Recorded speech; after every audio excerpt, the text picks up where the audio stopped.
오늘 우리에게 주실 하나님의 말씀은 요한복음 15장 1절로 8절 예수님과의 동행이라는 제목입니다. 우리 같이 교독합니다. 나는 참 포도나무요 내 아버지는 농부라. 무릇 내게 서 열매를 맺지 아니하는 가지는 아버지께서 그것을 제거해 버리시고 무릇 열매를 맺는 가지는 더 열매를 맺게 하여 그것을 깨끗하게 하시니라. 너희는 내가 일러준 말로 이미 깨끗하여졌으니 내 안에 거하라. 나도 너희 안에 거하라. 가지가 포도나무에 붙어 있지 아니하면 스스로 열매를 맺을 수 없음 같이 너희도 내 안에 있지 아니하면 그러하라. 나는 포도나무요 너희는 가지라. 그가 내 안에 내가 그 안에 거하면 사람이 열매를 많이 맺나니 나를 떠나서는 너희가 아무것도 할 수 없음이라. 사람이 내 안에 거하지 아니하면 가지처럼 밖에 버려져 나오리니 사람들이 그것을 모아다가 불에 던져 사르느니라. 너희가 내 안에 거하고 내 말이 너희 안에 거하면 무엇이든지 원하는 대로 구하라. 그리하면 이루리라.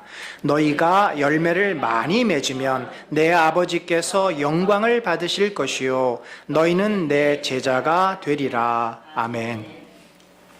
여러분, 우리가 연말이어서 한 해를 지금 좀 돌아보면서 정리를 하고 있습니다. 이때가 아니면은 우리의 돌아온 삶을 언제 또 이렇게 정리를 해보겠습니까?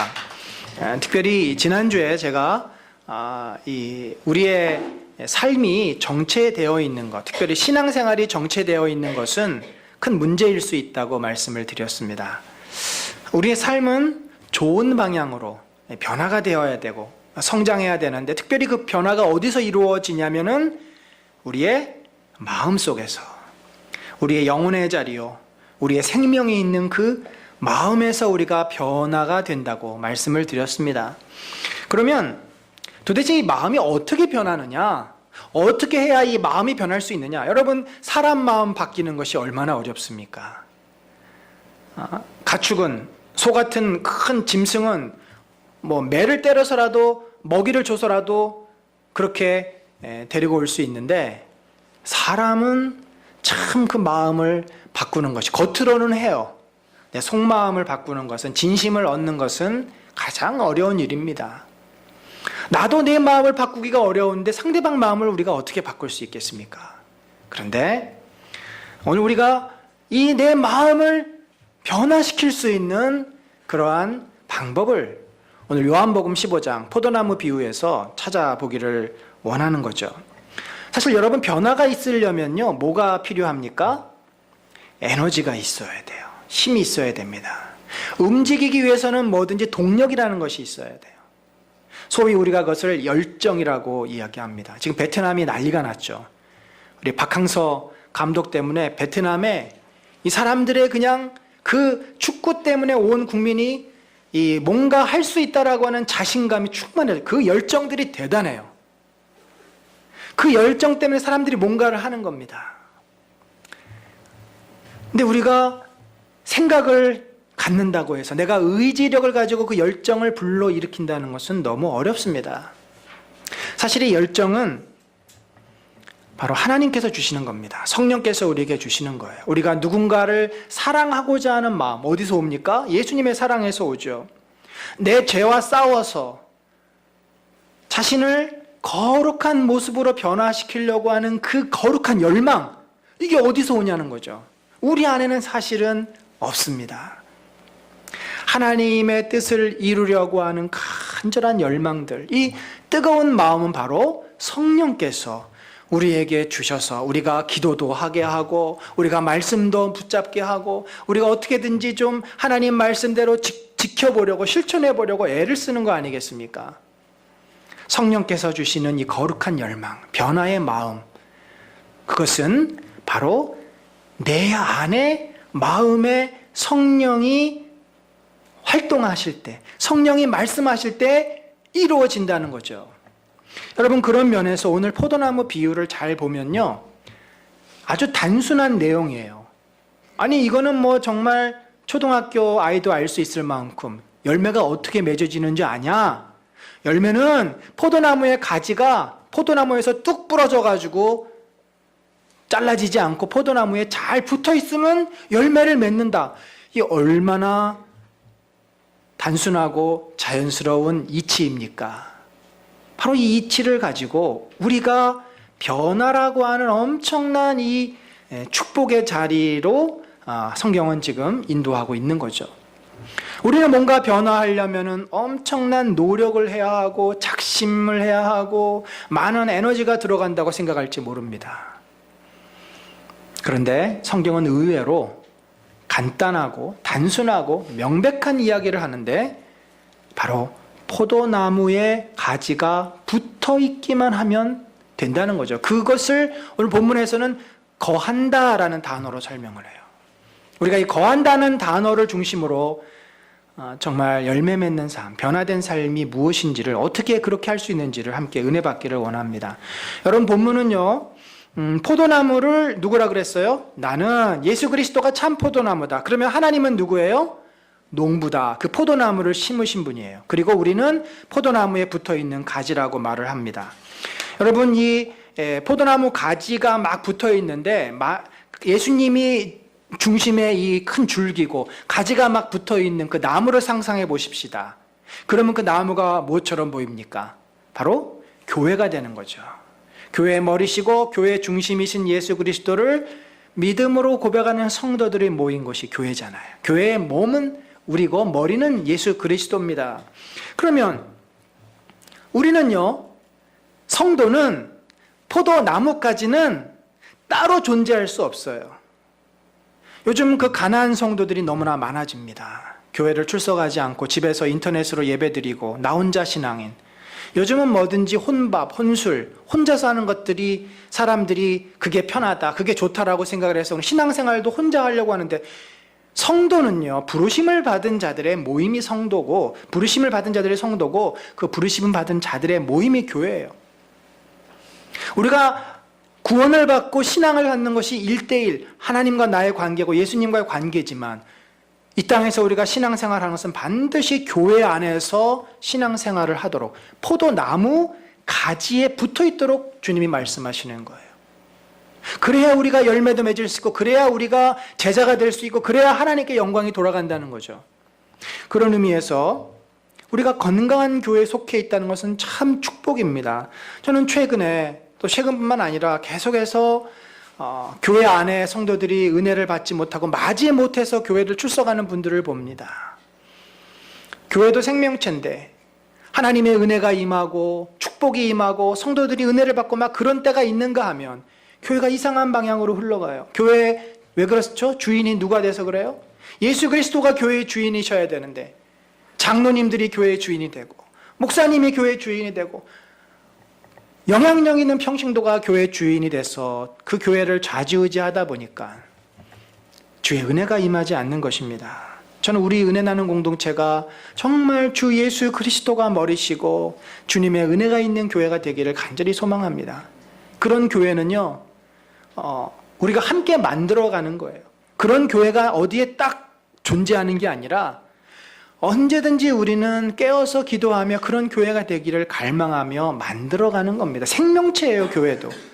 우리 몸이 늘 건강합니까? 내가 피곤하고 면역이 떨어지면 병에 걸리듯이 교회가 영적으로 깨어있지 않으면 교회가 또 힘을 잃어버려요. 그러나 회개하고 다시 주 앞에 모이면 교회는 다시 또 살아납니다.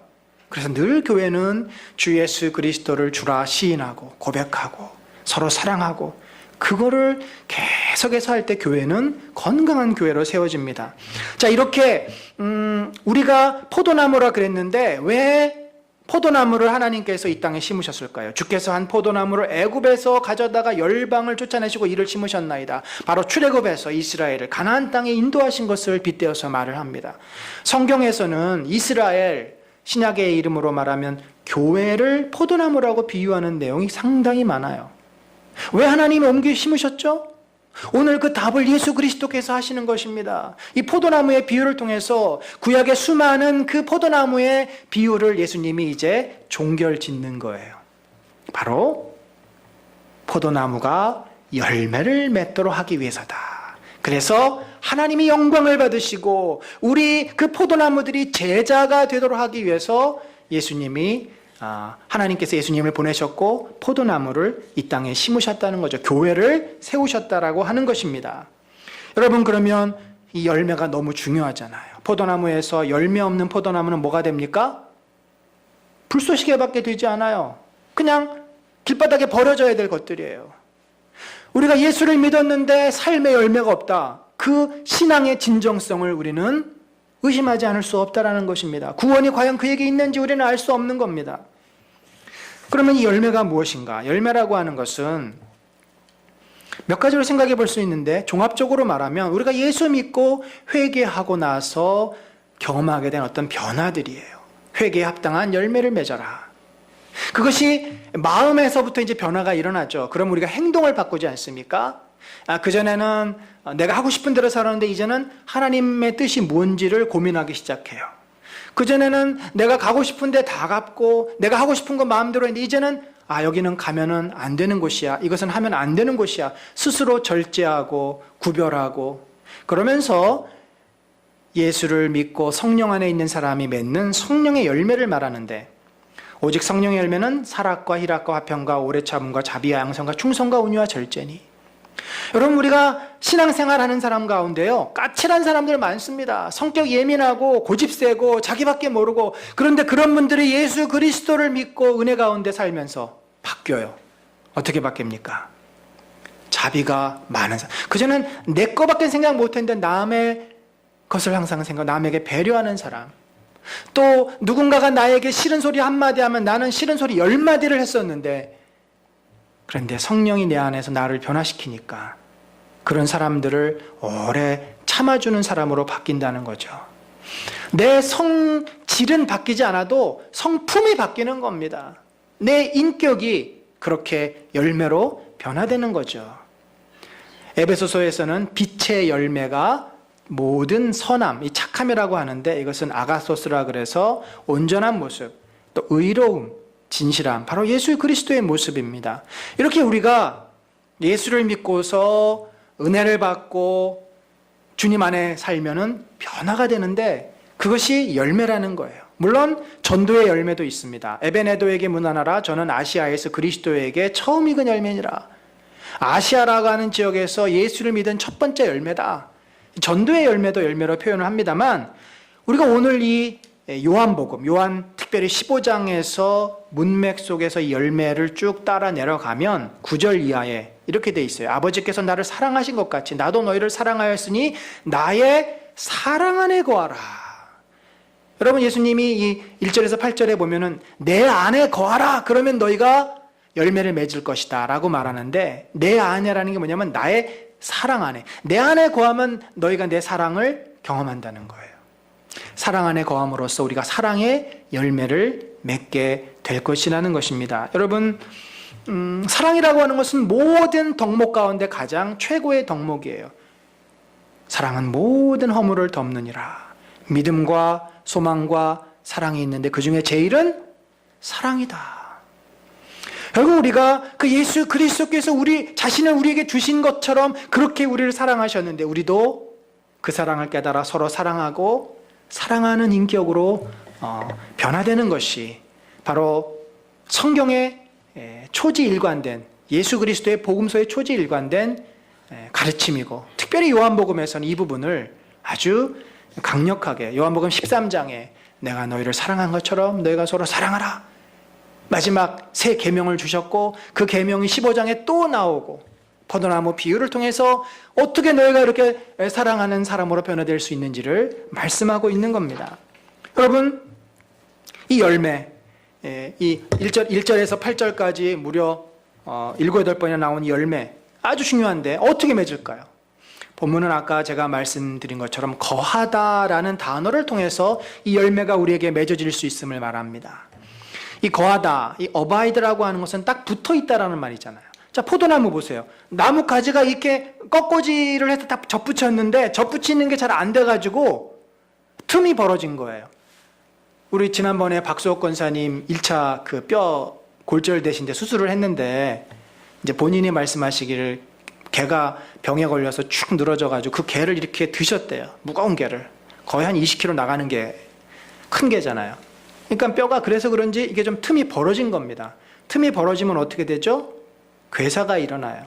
그 벌어진 그 틈은 이게 이제 살아있는 세포인데 그 뼈 세포가 영양 공급을 못 받으니까 죽어서 요번에 재수술이 뭐냐면 그 괴사된 부분을 잘라내고 이 엉덩이 뼈에서 골반에서 일부를 잘라내서 그 조각을 맞춰가지고 그 사이에 이음새처럼 넣는 거예요.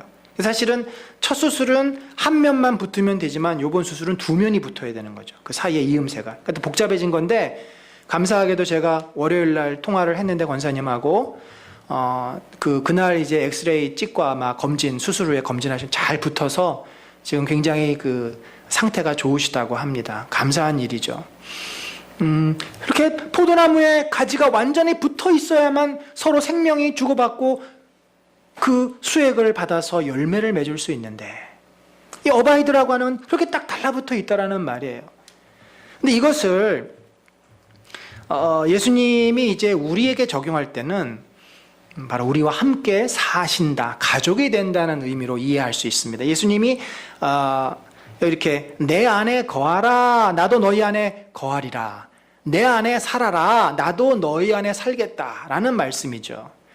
자, 이 거하다라고 하는 말이 요한계시록 3장 20절에 잘 표현되어 있습니다. 우리 한번 같이 한번 읽어봅니다. 시작.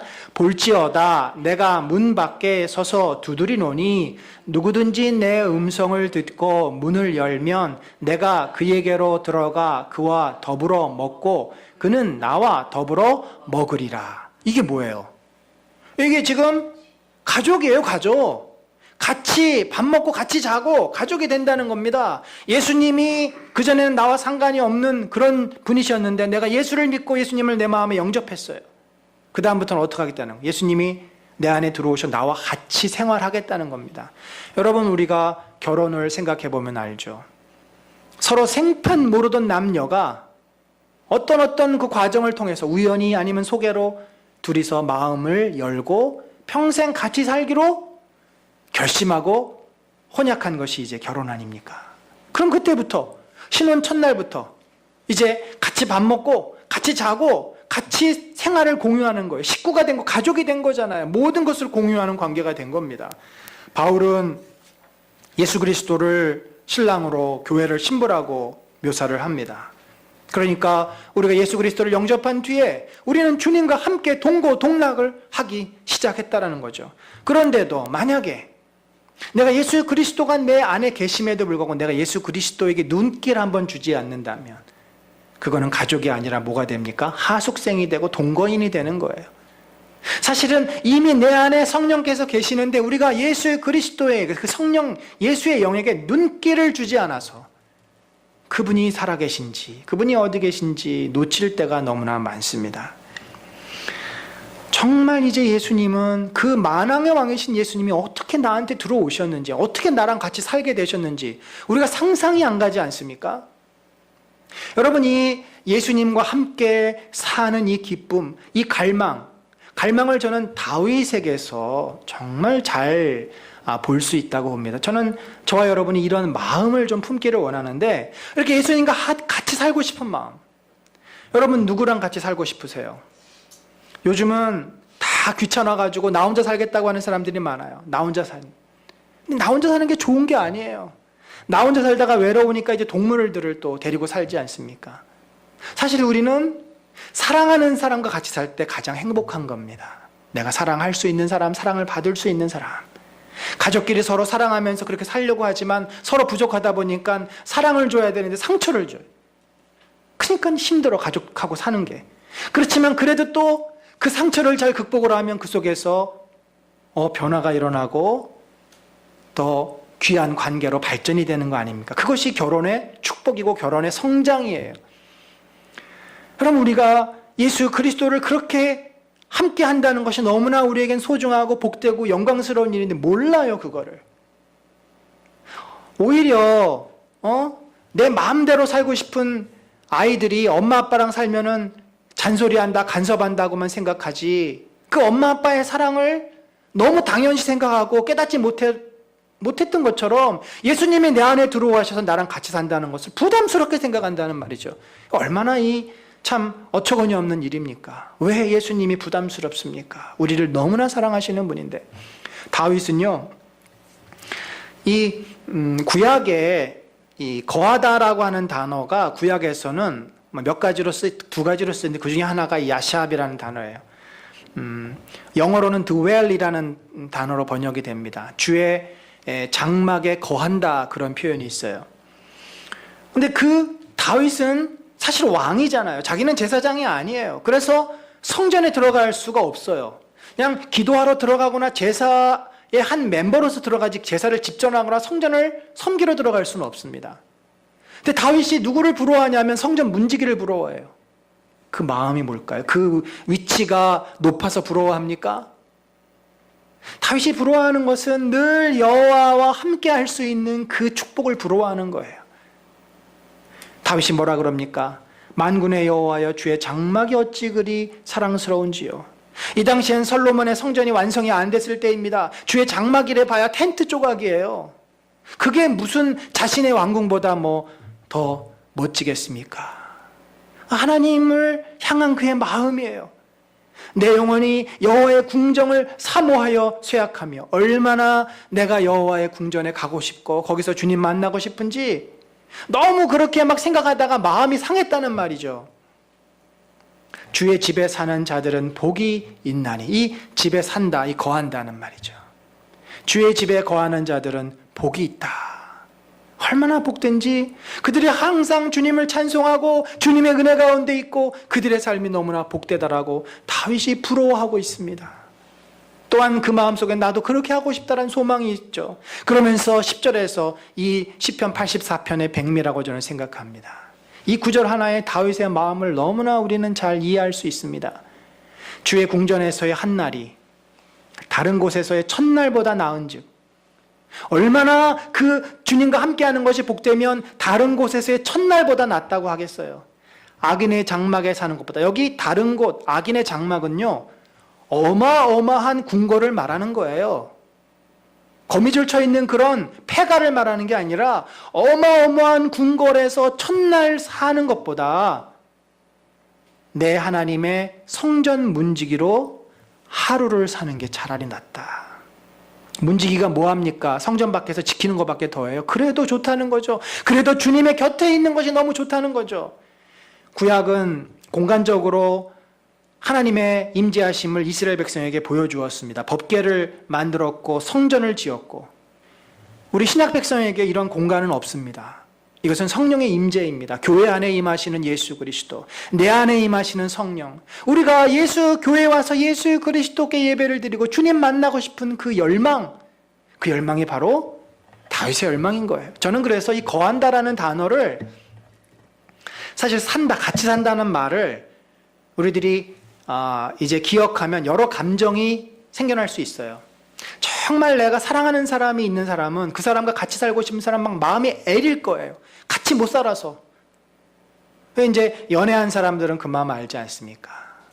저도 26에 결혼을 했는데 3년 한 반, 거의 4년 연애했는데 하루라도 빨리 결혼하고 싶은 마음. 같이 살고 만나서 하루 종일 만났는데 집에 와서 그 당시에는 핸드폰이 없어 전화하잖아요. 전화 붙잡고 30분도 통화해요. 무슨 통화했는지 기억도 안 나요. 그냥 같이 있는 것 자체가 좋으니까. 그 마음이 지금 다윗의 마음이고, 사실은 이 거한다 했을 때, 예수님이 내 안에 거한다 했을 때 우리가 그 마음을 품으면, 저는 분명 여러분이, 우리 모두가 놀라운 변화를 경험하리라고 생각을 해요. 근데 예수님이 내 마음에 있는데 귀찮거나 부담되거나 있으나 마나 하거나 곁눈질로 잠깐 보고 마는 그런 관계라면 예수님이 도대체 우리를 변화시키고 싶어도 변할 수가 없는 거예요. 주님은 우리 안에 들어와서 우리와 함께 살기를 원하세요. 우리와 대화하고 교제하고. 그래서 두 가지로 주님은 우리와 함께 살기를 원하는데, 오늘 본문에 보면은 내 안에 거하라, 너희가 내 안에 거하고라는 말이 있어요. 우리가 예수님 안에 들어와서 살라는 거예요. 자, 여러분, 예수님은 어떤 분이십니까? 사랑이 무한하신 분이에요. 그 안에 들어가면 사랑이 뭔지를 알게 돼요. 은혜라는 것을 깨닫게 됩니다. 예수님 안에 들어갔더니 예수님이 우리를 괴롭히셨습니까? 우리에게 막 짐만 잔뜩 넣어주셨어요? 그건 진정한 의미의 신앙생활이 아닙니다. 예수 안에 있는 자는 자유로워지고 평안을 누리고 행복해지고 인생의 새로운 소망과 가치를 발견하는 것이 진정한 주님 안에서의 삶이에요. 주님 안에 들어오면 참으로 이 땅에서는 경험하지 못한 귀한 것들이 있습니다. 그 은혜를 주님이 누리라고 우리를 초대하시는 거예요. 수고하고 무거운 짐진 자들아, 다 내게로 오라. 내 멍에는 가볍고 쉽다. 내가 너희를 쉬게 하리라. 이게 주님의 마음 아닙니까?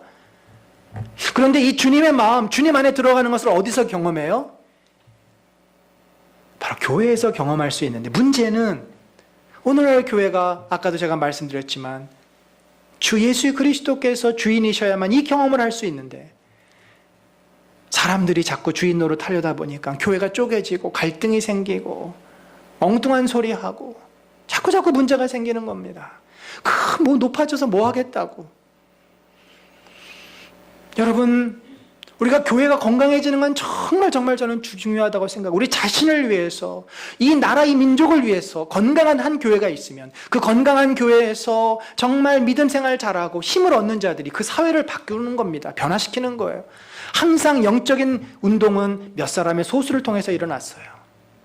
경건한 몇 사람들을 통해서, 그들의 기도 모임을 통해서, 그 교회를 통해서. 저는 우리 은혜 나는 공동체가 그렇게 주님을 진실로 사랑하고 주님의 은혜를 찾고 주님이 우리의 주인이 되셔서 우리를 만지시고 우리에게 크신 은혜를 주시는 그런 복된 교회가 되기를 간절히 소망합니다.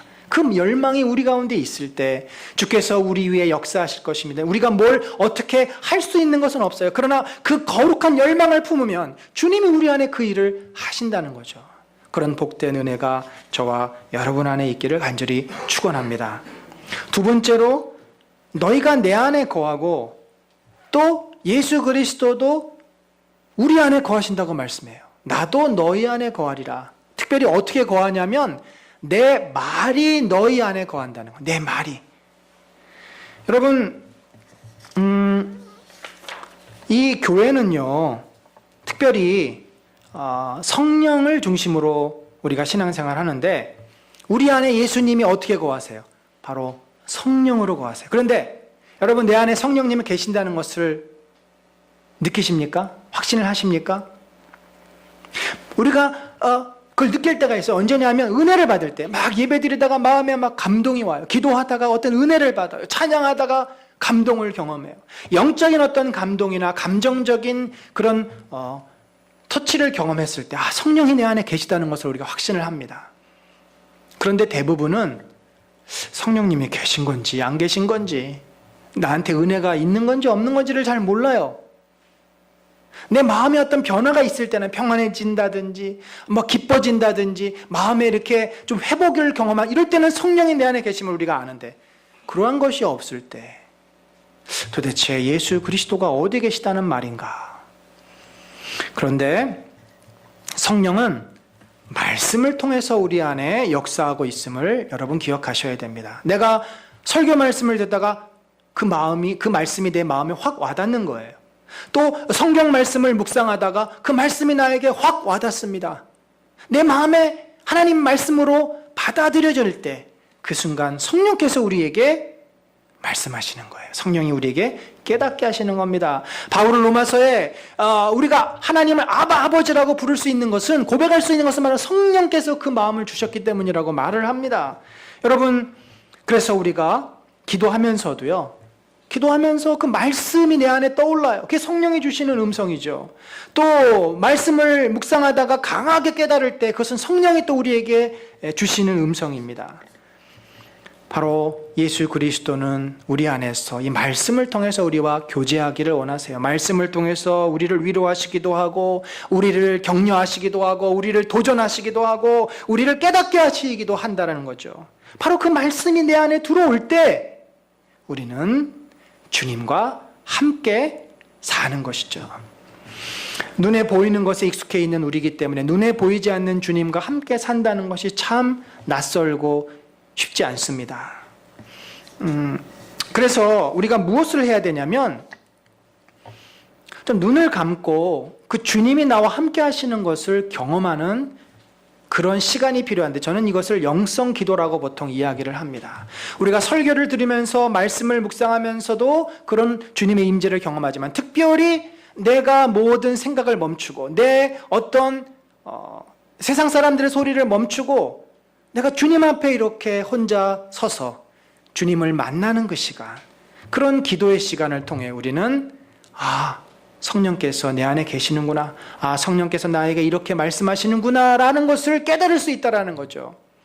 여러분, 이것이 바로 영성기도는 침묵기도라든지 또는 말씀기도, 이러한 것으로 우리가 드리는 거예요. 침묵기도, 간구기도와 반대 개념이죠. 간구기도는 내가 원하는 걸 주님께 막 요구합니다. 쏟아놓습니다. 내 마음에 막 답답한 것을 다 쏟아놓아요. 그러나 침묵기도는 잠잠히 주님을 묵상하는 겁니다. 주님 앞에 나를 오픈하는 거예요.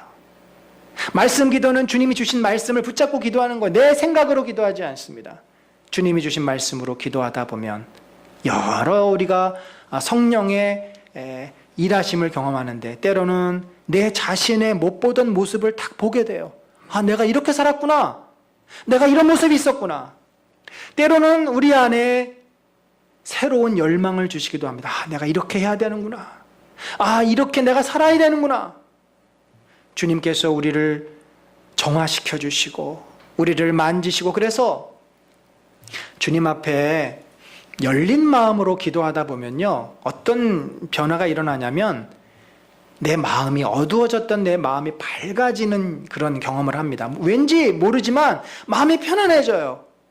그렇게 주님 앞에 묵상하고 기도하고 나면 차분해지고 평안해지고, 답답했던 마음들이 마치 스트레스에서 벗어나듯이, 그리고 실제로 늘 주님 앞에 묵상하고 주님을 경험하는 자는 주님과 거하는 거죠. 그렇게 하다 보면 아까 우리가 말씀드렸던 열매가 내 안에 서서히 맺어지는 것을 고백합니다. 여러분, 제가 바로 이런 경험을 한 거죠.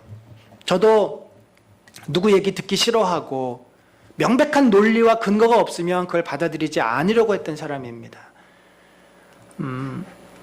어떤 의미에서 그 명백한 논리와 근거를 제 안에 다 이미 갖고 있기 때문에, 합리화해놓고 있기 때문에 바뀐다는 것은 굉장히 어려워요. 그런데 주님 앞에 그 모든 생각과 모든 세상의 소리를 다 멈추고 가만히 서 있다 보니까 제가 평소에 생각지 못했던 제 모습을 보게 되는 겁니다. 평소에 잘 들리지 않았던 주님의 소리가 자꾸 들리는 거예요. 평소에는 어떻죠? 내 생각이 너무나 많아요. 이거 해야지, 저거 해야지, 이렇게 해야 돼, 저렇게 해야 돼. 너무나 내 생각이 많습니다. 그리고 또 주변에 들리는 소리가 얼마나 많아요. 우리의 시선을 빼앗고 우리의 귀를 가득가득 채우는 세상의 이야기들이 얼마나, 스토리들이 얼마나 많습니까? 이 사람 이야기 듣고 저 사람 이야기 듣고 이거 보고 저거 보고 세상의 뉴스 보고. 그러니까 도대체 주님의 음성을 들을 수가 없어요. 시간도 없고 여유도 없고. 사랑하는 성도 여러분, 변화라는 것은요, 오늘 본문에서 분명히 말합니다. 내가 하는 거 아니에요. 내가 할 수 없어요. 그건 변화가 아니에요. 그런 변화는 머릿속에서 일어나는 변화예요. 삶은 그대로 있습니다. 그러니까 변화의 수준이 내 머릿속에 있는 변화를 지금 성경에서 말하고 있는 게 아니라 내 근본적인 변화를 말합니다. 영혼의 변화, 마음의 변화. 그 변화는 내가 주님 안으로 들어갈 때, 주님이 내 안에 들어오실 때, 내가 주님의 교회 안에서 은혜 가운데 깊게 들어갈 때, 내가 기도하면서 또 말씀을 묵상하면서 주님이 내 안에 임재하심을 내가 확신하고 경험할 때, 주님께서 친히 예수 그리스도께서 그 말씀을 통해서, 성령을 통해서 우리의 어두운 것들을 밝게 하시고, 우리의 교만한 것들을 겸손케 하시고, 우리의 날카로워져 있는 그 성품을 부드럽게 만지시고 우리를 직접 친히 변화시켜 주신다는 거죠. 이것이 은혜 아니겠습니까? 사랑하는 성도 여러분, 말씀을 맺습니다. 신앙생활은 하면 할수록 좋은 거예요. 하면 할수록 우리의 인생이 아름다워지고 복되고 참 소망을 더 갖게 되고 주님 앞에 가까이 더 다가섭니다. 그래서 나이 먹는 것이 참 감사하고 기쁜 일이에요. 세상에는 나이 먹고 한 해가 지나가는 것이 두렵고 불안하지만 우리는 올 한 해 또 주님의 은혜 가운데 살았기 때문에 내년이 또 소망이 되고, 내년 한 해를 또 주님의 은혜 가운데서 내가 얼마나 변화되고 얼마나 잘할까 기대가 됩니다. 여러분, 우리가 이 땅을 사느라 엄청난 에너지가 들어갑니다. 먹고 살아야 하고 가족들하고 부딪히면서 삽니다. 어차피 우리가 내 힘으로 이 인생을 완벽하게 살아낼 수 없어요. 우리는 하나님의 은혜로 살도록 부르심을 받은 자들입니다. 그 하나님의 은혜를 붙잡고 내가 그 안에, 또 그분이 내 안에, 말씀을 통해서, 기도 생활을 통해서 주님이 나를 만지실 때, 주님과 함께 할 때, 주님이 누구라고요? 나의 가장 소중한 가족이에요. 내 남편보다도, 내 아내보다도, 내 부모보다도, 내 자식보다도 더 나에게는 귀하고 소중한 가족이 주 예수 그리스도시다는 거죠. 우리가 그분을 꼭 붙잡고서 그분 안에 머무를 때 저와 여러분이 더 놀랍게 변화되고, 나도 몰랐는데 내 안에 아름다운 열매들이 주렁주렁 맺혀지게 될 줄로 믿습니다. 우리 그런 내일을 소망하십시다. 그것이 믿음입니다. 지금 내 모습을 바라보는 게 믿음이 아니라 주님이 나를 통해서 역사하셔서 내가 변화될 것을 소망하는 게 믿음이에요. 그 믿음을 가지고 주님 안에서 머무르며, 주님 안에서 잠잠하며, 주님 안에서 내 상처 다 드러내놓고, 주님 안에서 회복하며, 주님 안에서 위로받으며, 주님 안에서 새 힘을 얻는 우리 사랑하는 은혜 나는 공동체 되시기를 간절히 축원합니다.